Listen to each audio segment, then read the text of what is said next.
પ્રતિજ્ઞા લઈએ છીએ શિક્ષણ તાલીમ સુધારણા માટે પ્રતિબદ્ધ છીએ।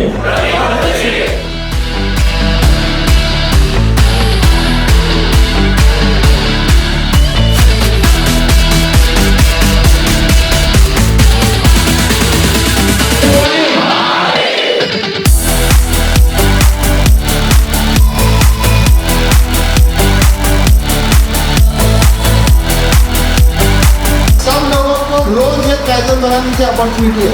कायदा अवेयरनेस एक मेंटालिटी है।